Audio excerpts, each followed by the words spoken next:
So welcome everyone. Today is December 7th, 2016, and this is the Quantum Healing with Candace show, and I'm so glad that you all are joining us today, whenever it is that you're joining us.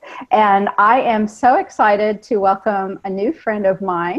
Her name is Julia Balaz, and she is from Ireland, the County Wicklow region, which is, I believe, in the southeastern part of Ireland, the beautiful magical place of Ireland that I was blessed to visit just a few months ago. So I'm happy to be able to say I know a little bit about your home. Julia, welcome to the show. Thank you, Candace. It's such an honor, such a pleasure to be connecting with you this way. Thanks very much for inviting me. You know, you have become such a valuable member of our original support forum with your amazing stories of some really interesting and wonderful, very detailed sessions. And we wanted to get together and share some of your stories with the public. But before we even go there, would you tell us a little bit about yourself and how it is that you discovered Dolores Cannon's work and, came to take her class and do this work of quantum healing? Very good. I'll be happy to.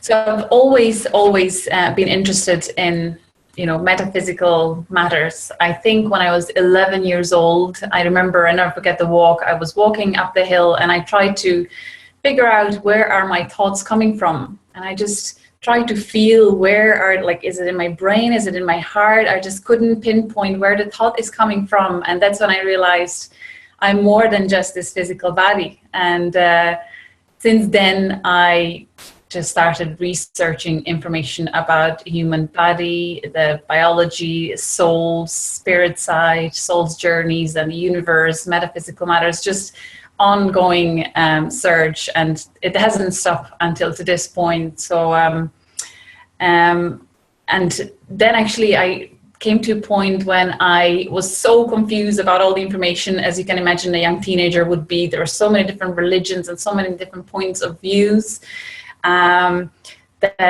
I asked for a teacher, someone that'll come and tell me where is the truth, where is the truth in all this. And surely a few days later, I met a very strange man who gave me answers to all I was looking for, and he actually became my mentor for some time, guiding me in meditations, and he channeled messages for me that was the most appropriate thing for me to do. And I remember at that time, my memory was exceptional. In school, whatever I looked at, I just looked at it and I remembered it. And then I started, my intuition was zooming,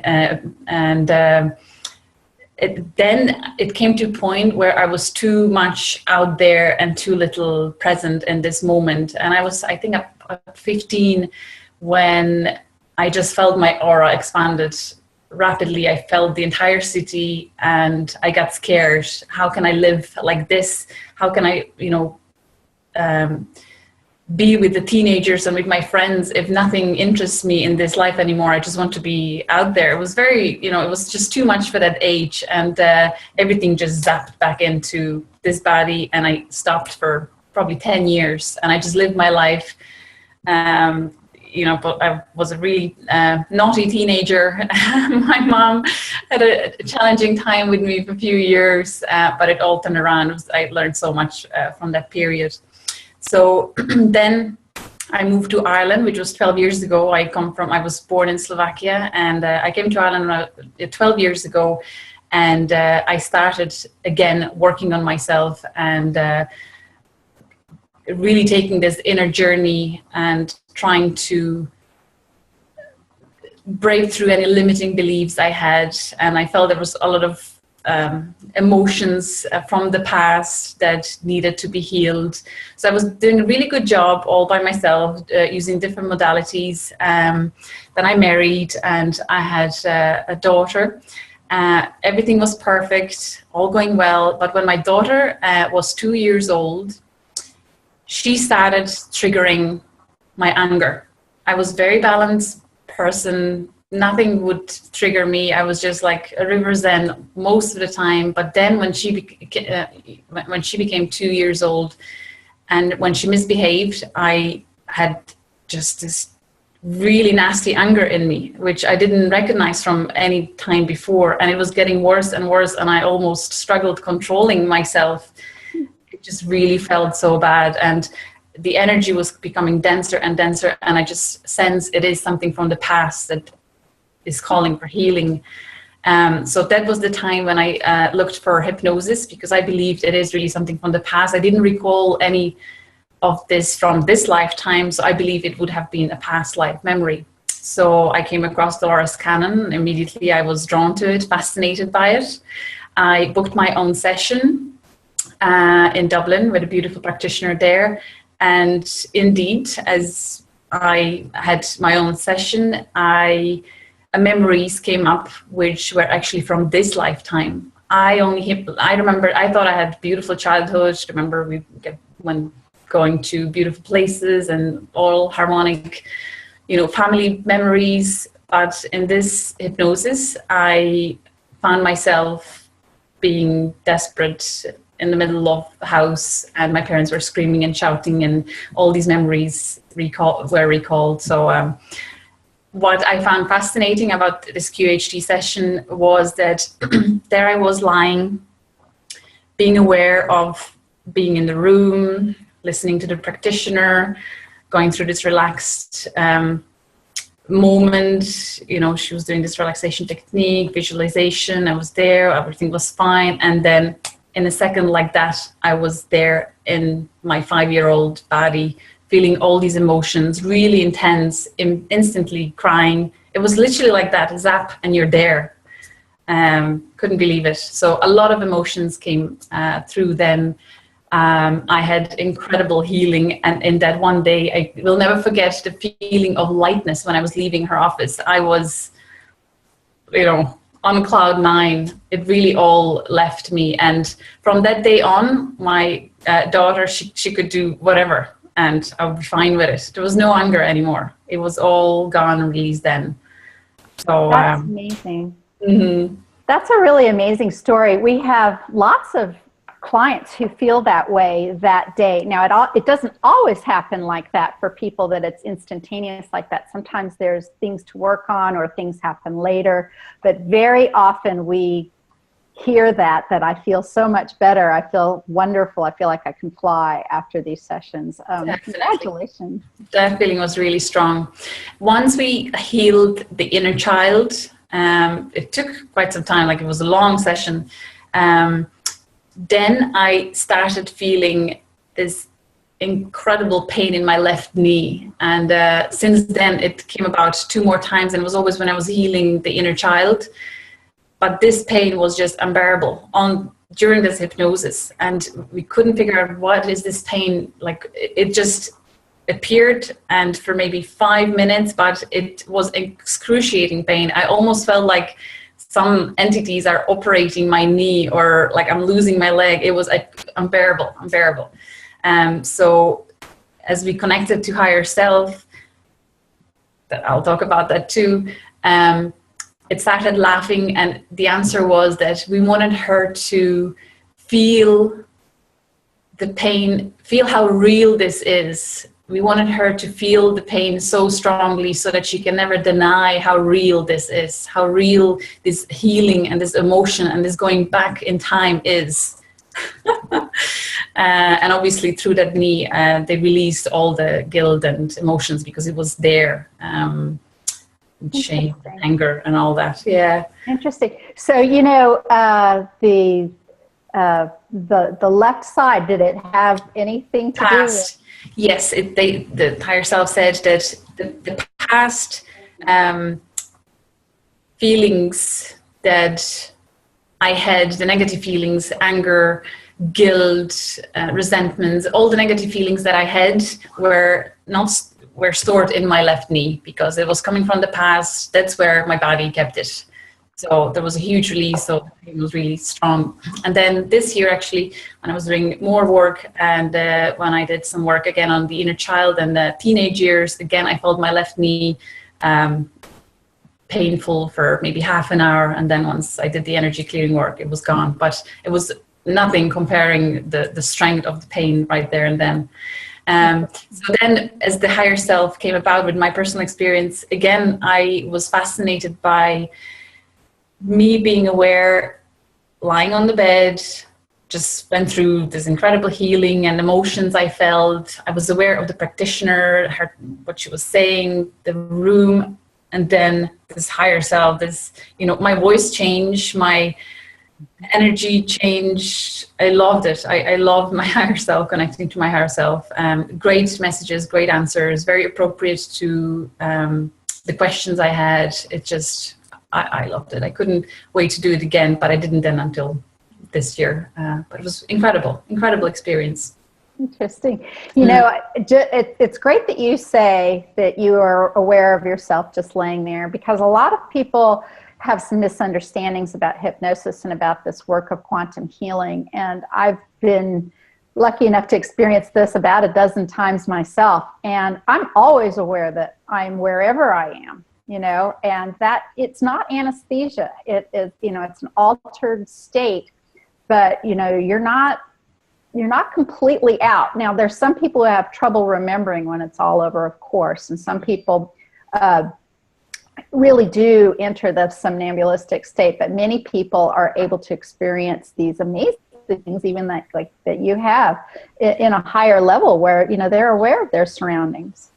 It makes me fully understand now how we truly are multidimensional beings, because in the other 2 sessions that I had recently, you have this literally multidimensional awareness, because you are either in space or in the past life, yet you're aware of yourself. Then you're aware of yourself from when you were younger, and you can talk to these different aspects. And then you are aware that there's some consciousness communicating with your consciousness and communicating with the practitioners. Like you literally are aware of all these conversations of different beings at the same time.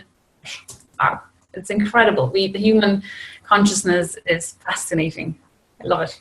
And, I don't think we could have done this I don't think I could have done this, 10, 12 years ago. And I don't think many humans out there could either. And I love the fact that you're bringing up that word, multidimensional. Like, I've even had clients come to me who literally go to sleep and wake up as another physical being sometimes. And they're afraid, of course, to tell anybody in their life that this is going on. And they're afraid of being locked away. And just imagine all the people who are locked away for this kind of thing. So doing this multidimensionality in this way, we just more and more and more are able to experience different facets of reality like that. And now with the energetical shift on the planet, many people who would do meditations or some sort of, energy work, they're able to enter these multidimensional states without using hypnosis. So it's incredible. And I see now on the forum with the practitioners, the conversations that they're there, that more, the more we do the QHD as practitioners, because we always exchange sessions, the more we become open to accessing information from wherever we focus. It's just like World Wide Web, but it's right there. It's amazing. Yes, and it's happening more and more. There's more places. So it's always been easy to think about meditating in dreams and hypnosis, getting information like that. But it's happening in other ways. I remember when I was heading to the hospital when my mama had her stroke back last May. And it was so early in the morning, and I'm driving like 70 miles an hour on the highway, and I was thinking, I wish I could have sat quietly and connected with Dolores before all of this was happening. And I'm driving 70 miles an hour down the road, and I hear her like literally jump in my head and say, I can talk to you right now. There's no rules about how this works. Yeah. It's only belief systems. So, let's talk. And she talked to me the whole way I went to the hospital, and I'll never forget that. I love this idea of allowing yourself to have access to all the dimensions. Definitely. I really see that telepathy is becoming more and more common. With friends I now have, you talk. And it was incredible. I was actually going home not too long ago driving, and I had this most amazing being next to me. And she connected to the person who just conducted a beautiful meditation class. And I could sense their conversation too. Like, it was literally three-way conversation in the car, tuning in and literally asking questions and answering. It was incredible. You're giving me goosebumps. I know that this is, I mean, it's astonishing. Some of, you may be aware of my friend Pamela Erlin. Yes. I'm having dreams sometimes that I am her. And I've never even met like her family. And I've had dreams of her daughter and me being her. I mean, that's just kind of crazy, isn't it? Convoluted, huh? Yeah, it really, really is. And you've had such great sessions, and you haven't been practicing very long, have you? That's true. Yes. So I had my level 1. I took my level 1 in 2014, January 2014. I've done a good few sessions with my friends and acquaintances, but then I felt I want to take a break and do more work. So I continued my own healing. Literally onion layers. There's always more. You know, get rid of one thing, you understand something about yourself, and then there is another right there in front of you. But I love it. I do like it. It's the best thing one can ever do, to go within and deal with whatever is there lying heavy. Because if you don't do that, then you constantly come across situations that are like right in your face. Here, you really need to deal with this. Do it. And once you do it, then life is magical. Synchronicities, and you meet beautiful people, and you really start living your soul's purpose. And it's the best thing one can ever do. You know, and who would ever have known when you were, you know, in your wild teenage years or in your young 20s that you were storing all of this stuff in your left knee? You know? True.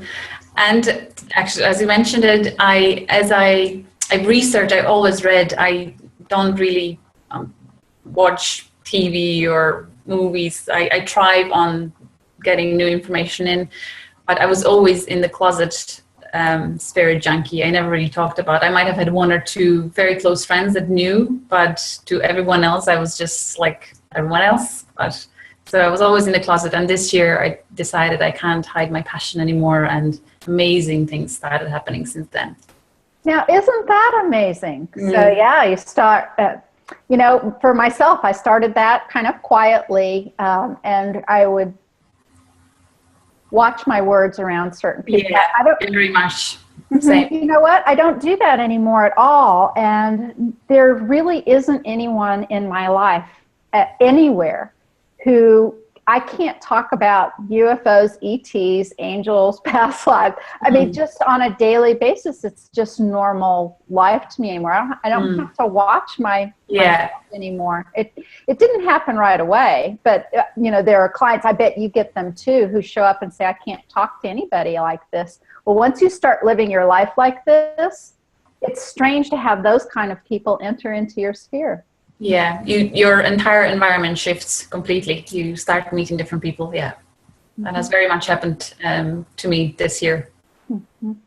Well, I want to hear about some of your sessions, and what I love about the fact that it's December is you have got this really, really great session that fits for the season, a sort of Jesus and Mary Magdalene session. Would you tell us about that session?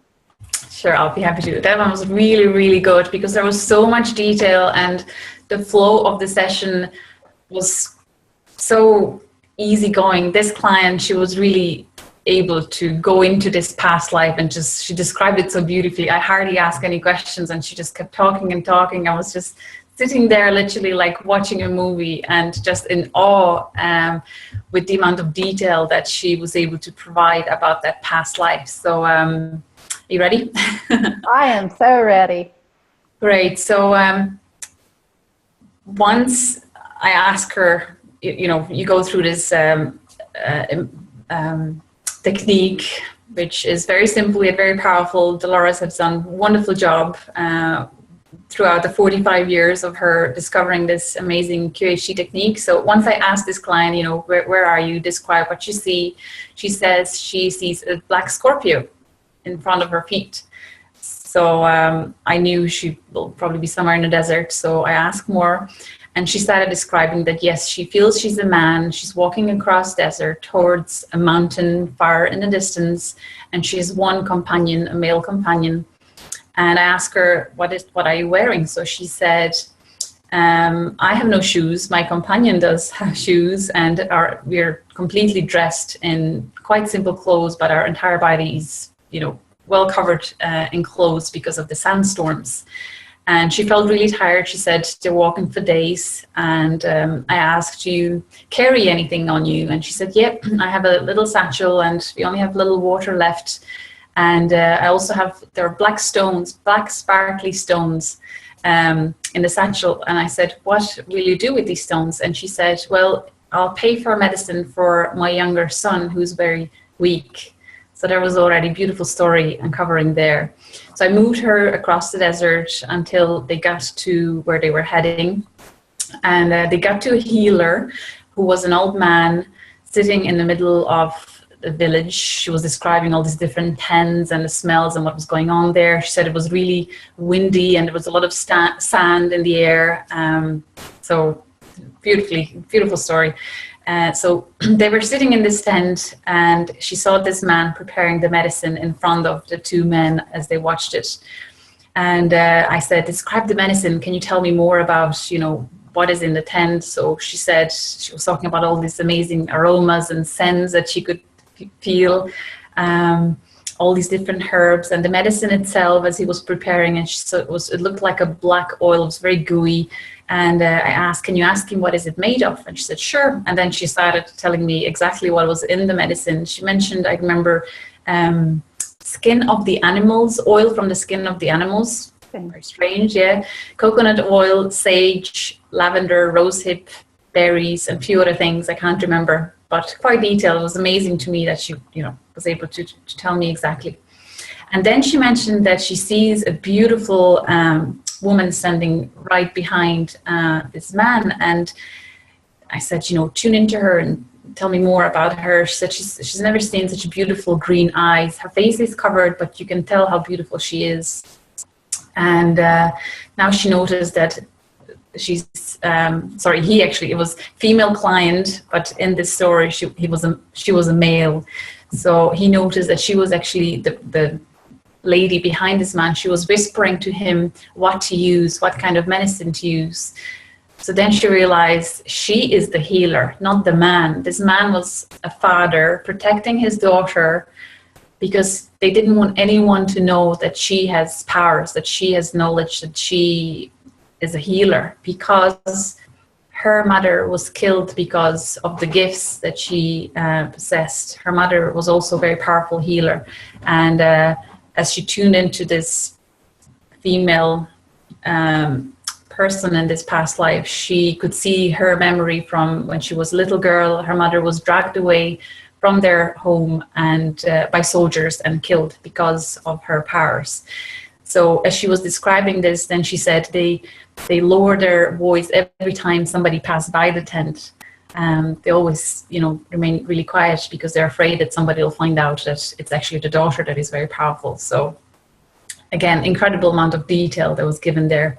So I asked my client, ask this healer, female healer, if she has any message for you, because, you can do it with your mind, you can connect to her. So indeed, she had messages for him. And she said that this medicine will help his son, that his heart is much stronger than they think, that he will be fine, and that he should give this medicine also to his older son. So now we knew he had an older son too, and his wife, and that she could connect to his wife across the desert, and she could see that his wife is very weak. She lost all her powers because she had 3 miscarriages. She was very, sad about all that, and her body was very weak. He said both his sons are very skinny. It's hard to live in a desert, but this medicine will help them all. And she also gave him stones, blue lapis, and 3 red stones. I can't remember the name, but she told him to give it to his wife, for her to put it on her abdomen, and that it'll heal the womb and she'll be fine. So he was delighted, and she also had a message for himself. She told him that he's a great warrior, but it is time for him to stay at home and take care of his family, and that he will be able to make money by looking after the olive trees in his area, so he can start olive trees farm. Amazing. So then there was time for him to go back home. So we moved him forward to the day when he arrived back home with the medicine.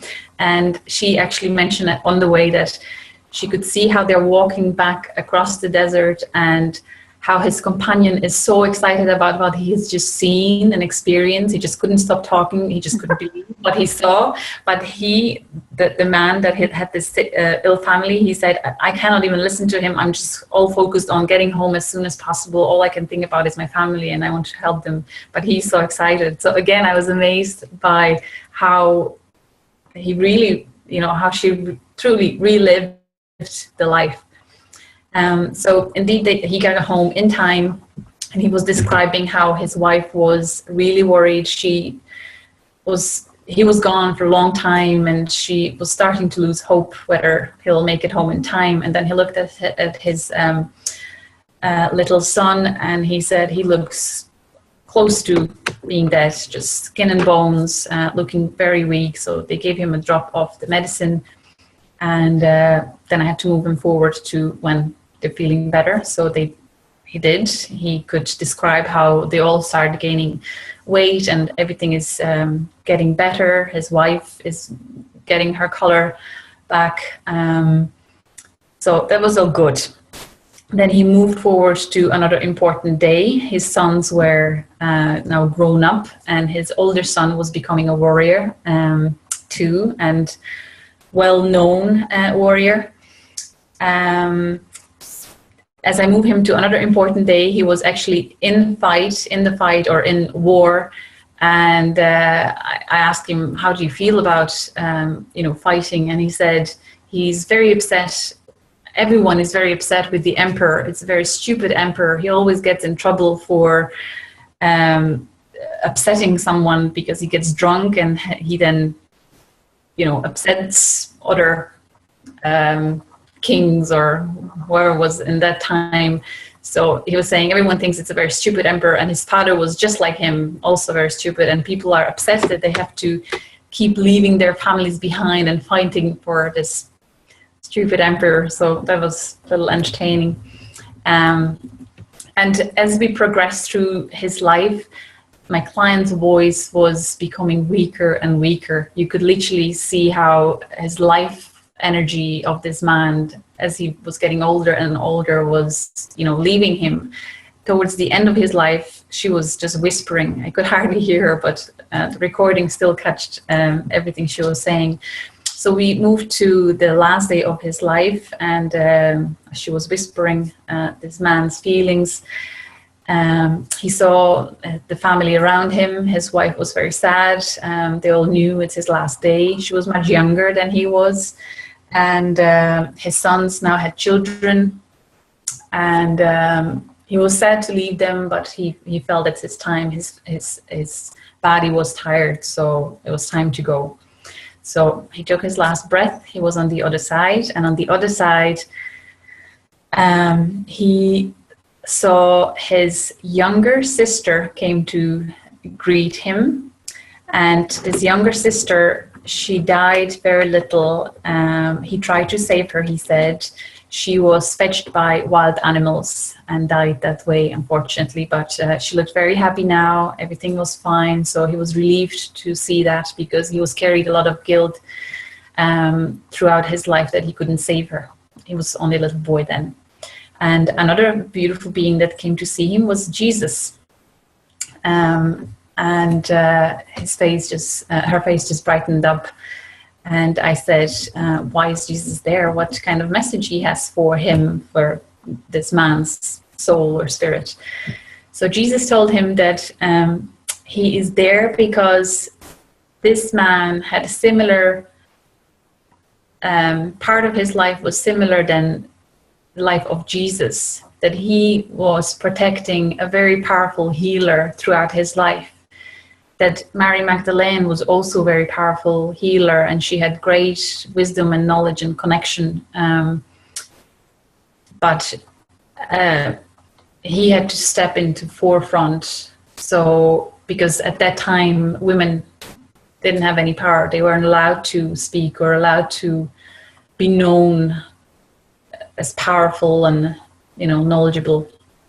So he told him that, he fulfilled his life purpose, and that he did indeed do a great job. And then Jesus was talking more about Mary Magdalene, how unfortunate it is that her story is completely twisted, and that she truly was a beautiful being and one of the apostles, in fact, that a lot of teachings were done thanks to her knowledge too, that she would have channeled, and that a lot of female healers were present on earth at that time, and that now again is time when this female energy is very strong again. And I know so many beautiful female healers now already. So he said this strong female healing energy is already on the planet, and that truth will be revealed about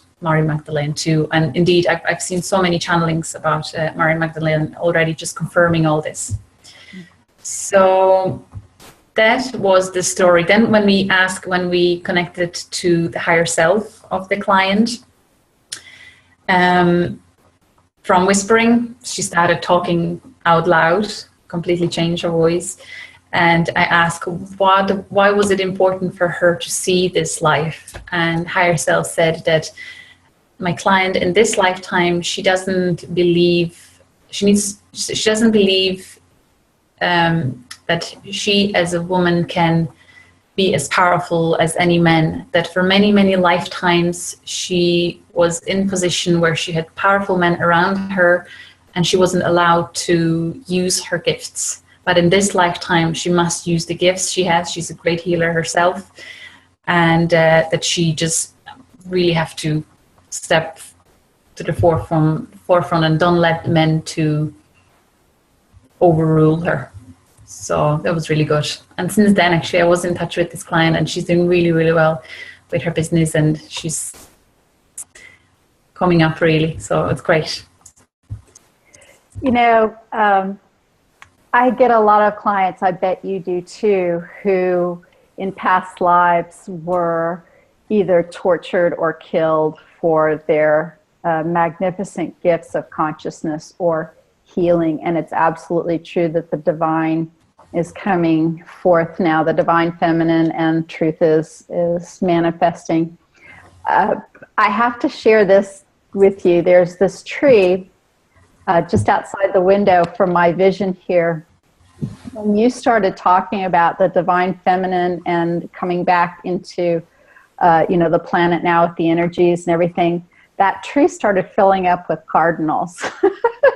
Beautiful red birds, which of course is Dolores Cannon's calling card, is the cardinal. And I have yet to see that many cardinals in that tree since the leaves started falling. Goosebumps. Yeah, right now during this interview with you. And to me, I'm hearing Dolores Cannon. She's doing this thing. She's very pleased, and it's amazing. Thanks for sharing that. Mm-hmm. It's so. Look at the multidimensionality aspect here again. You spent quite a little bit of time talking with the personality that had left the man's body and was in the spirit realm, having such a detailed conversation that you even find out about a sibling and a story there that didn't even have anything to do with the past life regression. And you haven't even yet gone back to talk about your client's current life or her higher self or how this even works.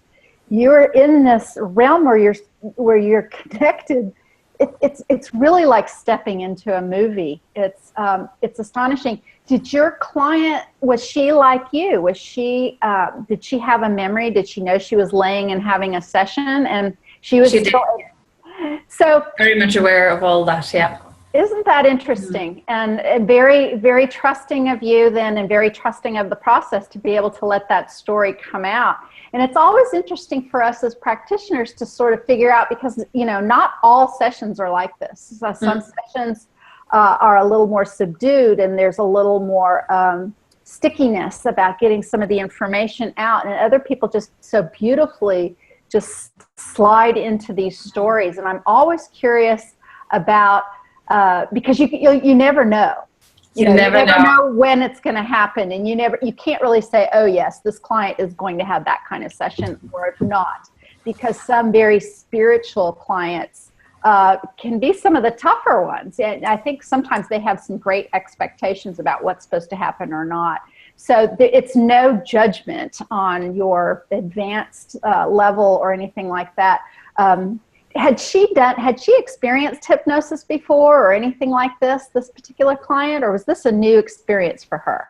She did 2 hypnosis before, I believe, but not QHD. And she did have different past life experiences, also with controlling men around her. And so this wasn't her first one. A pattern. Yeah.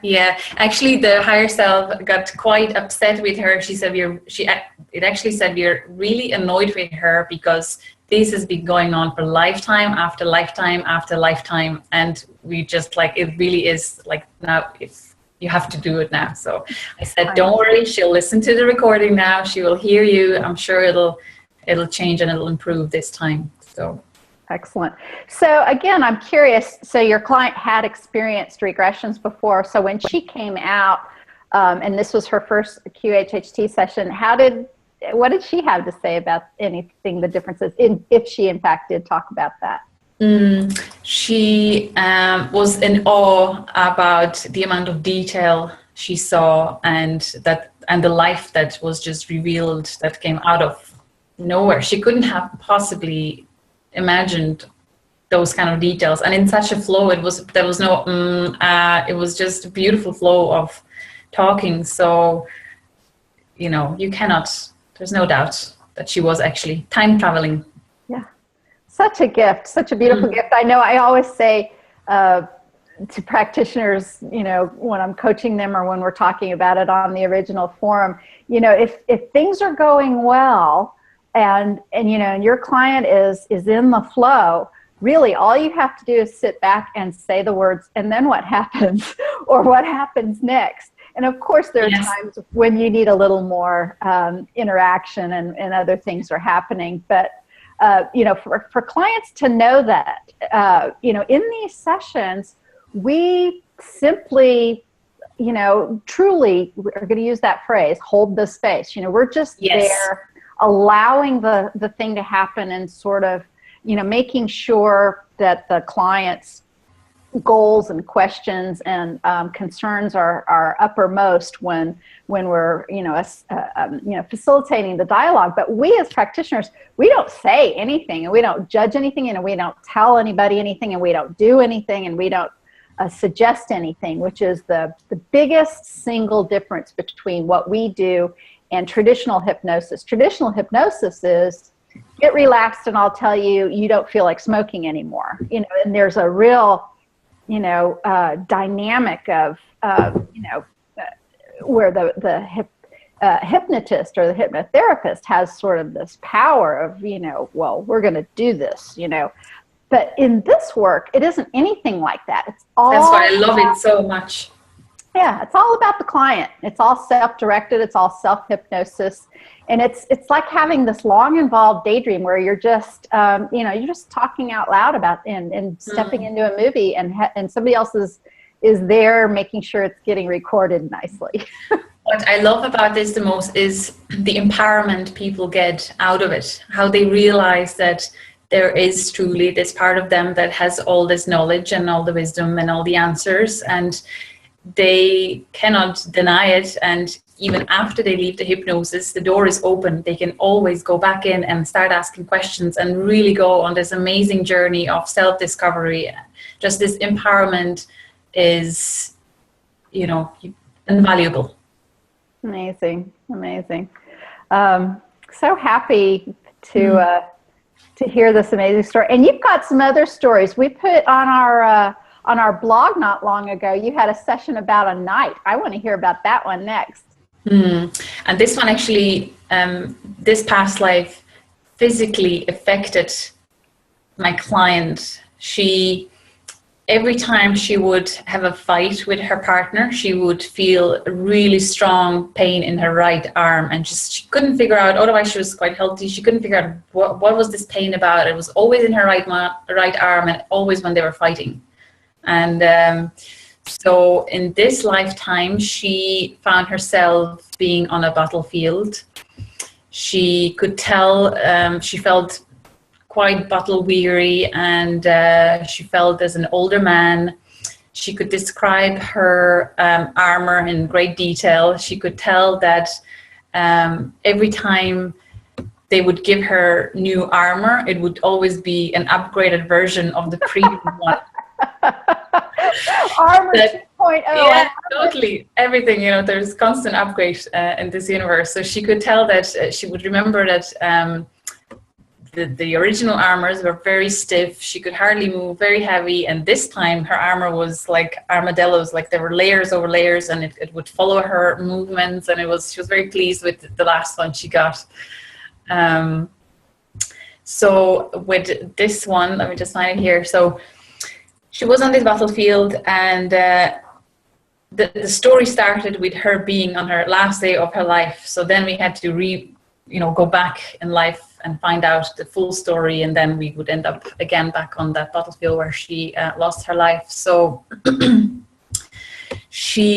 it was very foggy. She couldn't see much, and she said this fog has been there for a couple of days. It's very difficult to fight in this kind of weather, and there's just dead bodies all over, and he felt really tired, and he said he doesn't want to fight anymore. He's been doing all his life, and he just feels like this is it. What is the point? What a sad way to acquire wealth or land, to kill so many people. And he really remembered that he killed thousands of people in this lifetime. So I said, let's move you back to see what was this particular battle about. And he could see, he was standing on looking at a map with few other men, and he felt that he was the one that was consulted. He was the most battle weary, so he made decisions, and it was between England and France. It was a fight between England and France. He felt he was on the English side, and they were trying to win over some of the French ground. And he said he doesn't really feel like going into this battle, but they have to, and all he wants is to go back home just for a little while. So I said, great, let's go home. Let's have a look at your home. So she was describing her home, that it was, the house was much better than the other houses in the village. He was doing really well with his position, and he had this beautiful land, trees, garden. I said, who's looking after the garden? He said, his wife, but she gets help as well. She only does what she likes to do. She's looking after children. He had 2 children, a boy and girl, and that she was quite happy with the comfortable life she had. And I said, how does she feel about you being away so much? And he said, well, now when I watch them from this perspective, I can actually see that they don't miss me as much as I would hope. Oh no. And they don't worry about me as much as I would hope. They actually enjoy their life without me. And because when I come home, all they see is this tired old man who needs time to recover and actually, settle back into normal life. And even children, they don't really know me. And when I come, they are almost afraid of me because I am this big man, battle weary with scars everywhere. But I love coming home, he said. I always get my energy, recharge. I love my trees and my garden. It's beautiful here, so peaceful, unlike the life I have as a soldier. And every time I settle back into the family life, back into the routine, and I feel well, I can feel the unsettled feeling again, because I can sense when the messenger is coming. I asked her, how do you know when you have to go back to the battle? He said, messenger always comes, but I always know before he arrives that he's coming and it's time to go. So that was interesting to see it from that perspective. And so then another important life was he was back in the battle, same that when the story started, and he could feel that he is seriously injured. He would tell me exactly where he was injured and that he was losing a lot of blood. And now he felt that someone is dragging him away from a battlefield into safety. And he could sense that this person was a young man, and there was a lot of admiration. He was admiring this old soldier. He couldn't recognize the young man, but he could feel that there was this connection. He guessed he must have trained him or something. And if you can imagine, if you train hundreds of soldiers, you will not remember every single one of them, but he could sense the feelings, he could sense the connection, which I found amazing. So he dragged him on the side of the battlefield and he left him there, and he had to go back. This young man that saved him, he had to go back to fight, because this was not the time to attend to the wounded. So many soldiers die just by bleeding out because there is no one to help them. So there he was lying, losing all his blood. And I forgot to mention the key part that happened at the very beginning was when he found himself in this battlefield, that he injured somebody deadly, but he didn't finish him off, because it was a moment where all his anger and resentment of how he spent his life just came to fruition, and he didn't want to kill this particular soldier. He just couldn't kill him, even though he knew he was suffering there, dying. It was a very inhumane thing to do. Like, once you injure somebody, you have to finish them off so they don't suffer. But this time he couldn't do it. He just couldn't kill that man, and he felt really guilty about that. So as we came back now through to this point, as he was lying there dying, losing all this blood, he said, how appropriate that I lose all this blood when I wasted so much blood throughout my life. So I die by losing all my blood. How appropriate, he said. So now he took his last breath. He was on the other side, and I asked, how do you feel you've done in this life? Have you learned your lessons? And he said he will never, ever be soldier again. How, again, what I said before, how unhumane or how unjust way of acquiring land and wealth, that it wasn't right. And he could see all these souls that he killed, thousands of people and families that were left without their father and husbands. And she started crying a lot. She was really sorry about the sadness and grief she caused to all these families. She was truly sorry, asking for forgiveness. And she received it. There was a huge release of emotions. And then she wanted to ask for forgiveness of this soldier that she didn't kill but injured. So we asked for her soul of that soldier to be present so we can connect and communicate. And she recognized her current partner in this soldier. And now it all made sense. And her higher self then came through and said that they knew each other from previous lifetimes. There was a soul connection.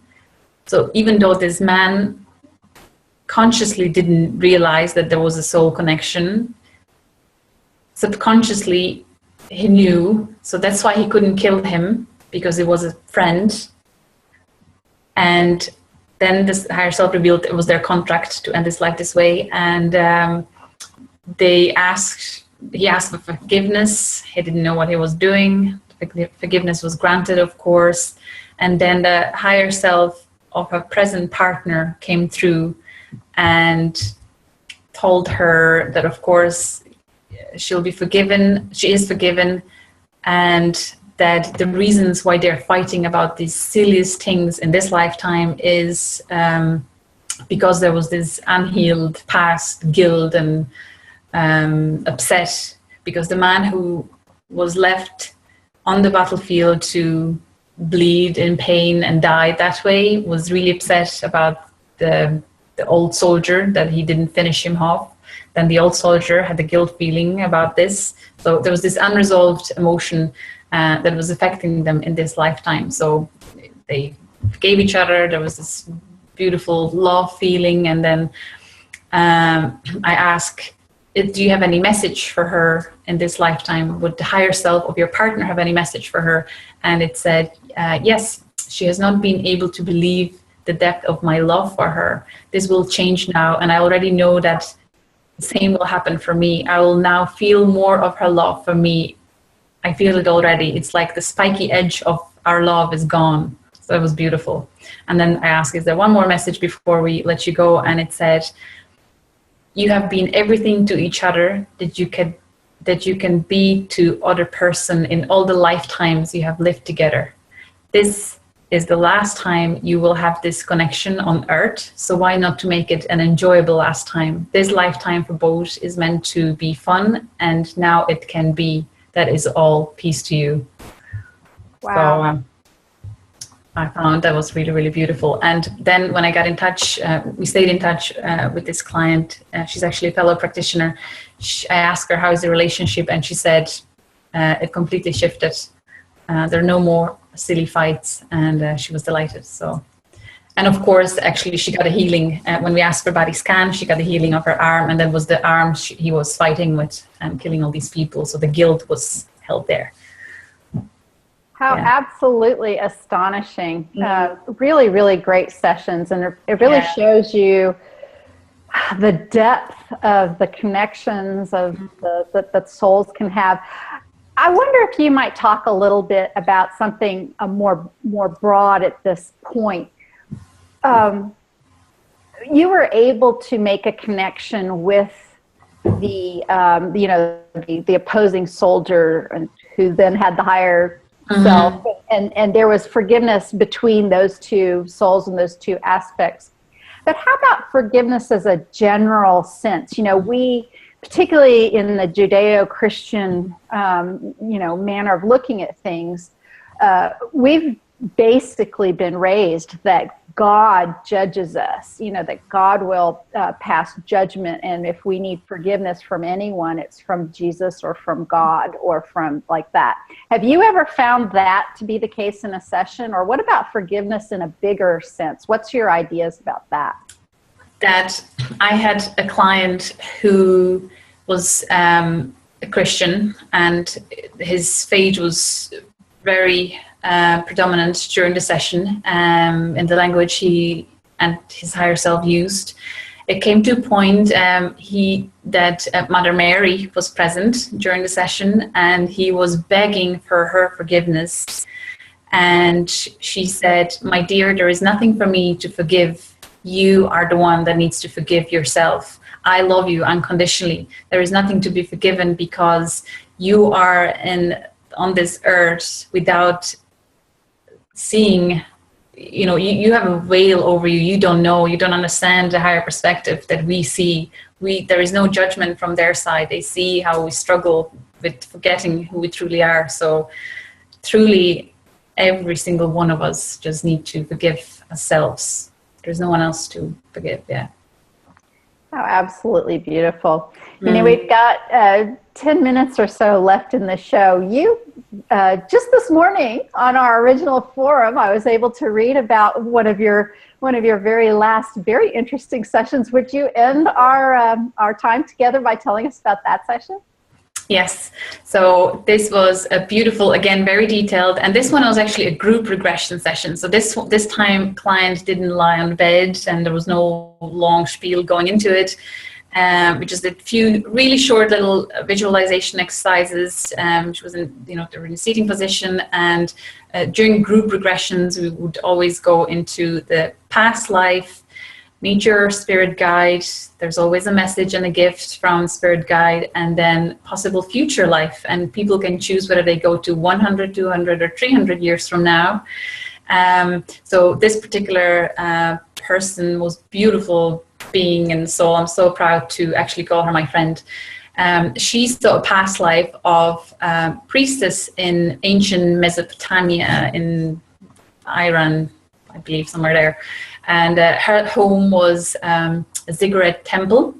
And she described how she looked, beautiful being, white dress, slightly see-through with golden lingerie underneath it. And the important day for her was she was being chosen to be the high priestess that will perform the ceremonies. And then another important day was for her to choose the perfect man. She said, there's a line of most beautiful young men in front of me who are all trained to work with energies, and she had to choose one that will work with her in sacred union. So she picked one. And then their purpose in that life was going from temple to temple to connect the divine feminine and divine masculine. And in this cosmic explosion, the energy was radiated to the land, affecting positively all the people, the animals, the land, and they were basically raising vibration where they were going. So that was incredible, I found. And again, she described it with so much detail. It's on the blog. And then the future life for her was a vision of new earth. She described these beautiful cities, communities, the most vibrant colors, and her mission in that life will be to teach others to do the energy work.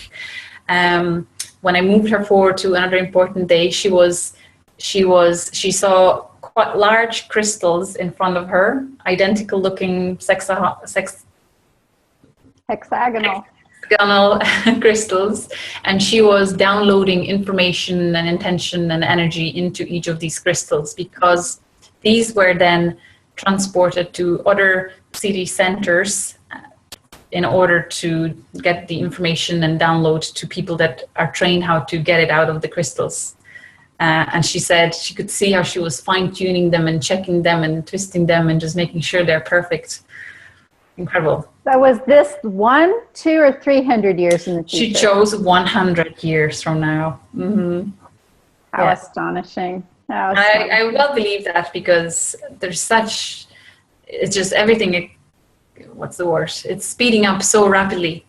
It's just like this bowl is getting bigger and bigger. And I follow so many groups of all kinds that are involved in this kind of work, and there is such a massive shift in all of them. Everyone really is opening up to this connected consciousness. Yes. Working with energies, reconnecting with our divinity, truly living, through heart, sharing love, raising vibration. It's beautiful. I have high hopes for the future. I do as well. Julia, this has been such an amazing time with you. I have enjoyed your story so very much.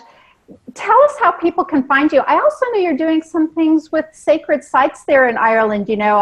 I spent quite a little while going to a lot of those, Newgrange and Noth and Queen Maeve's tomb, and I just had an amazing time last summer. I can't wait to visit again at some point, but you're doing some things with sacred sites there in the area. I'll mention it very quickly. And again, the most amazing synchronicities are happening around this project. After my level 2 course, when I connected with these beautiful beings, I really feel like they're my soul sisters. And we actually recalled a few of the past lives that we worked together as energy workers. I just had this vision that didn't want to go. I just had this vision of a group of people standing in these sacred sites, doing energy work. And I understand how powerful intention is in our belief system and the energy work. There's so much that can be done just with intention. And I feel that if we get together people who are awakened to these energies and truly, living from their heart space, if we get many of these together on this very special energy point on Earth, and if with the intention, if we bring the energies through, connect, and then expand it to the Earth, it will really help with speeding up change, positive change on Earth. So as I started looking into it, I created this group, and whoever I contacted, they all had the same vision, and we all had goosebumps each time, and they all have certain gifts that will be really valuable to this. And now, only yesterday, I connected to a person here in Ireland who has a connection in Denmark. His sister is doing same thing in Denmark, and she was already seeing as Denmark and Ireland connecting energetically. So I have this vision of the entire globe. There are already hundreds of these groups that do meditations, and I just feel like we have to take action and we have to do this together. So it should be fun. So next year, May to September, we'll go to these beautiful sites and meditate together. Excellent. I'm headed in your direction next summer myself in May. Can't wait to welcome you here. To the UK and possibly Europe as well. I really hope that that I'm able to meet you in person at that time. Julia, how can potential clients find you? Thank you. My website is quantumhealingjourney.ie. And same, I also have Facebook page, also Quantum Healing Journey, same for Instagram and Twitter. So I'm quite active on social media, always posting something valuable to people. So I look forward to connecting with. Super. If we're not connected, please let's get connected there as well. Perfect. And for those of you out there who are looking for a practitioner near you, please see our worldwide listings at quantumhealingpractitioners.com. And you can find my own personal website at newearthjourney.com, where you can find me here in Kansas, or look into my online versions of assistance. Julia, this has been a great way to spend an hour or so of my morning before I head on into a busy day. Would you do this again with me sometime? Absolutely. Thank you. All right, and don't go anywhere. I'm going to shut down the show, but I actually have to talk to you about that image that's behind your head, because there's a story that I have to tell you, and that's not ready for the world quite yet, but I want to talk to you about it because I think we've made a special connection today. Amazing. So, thank you all again, and join us next time on the Quantum Healing with Candace show. Bye for now.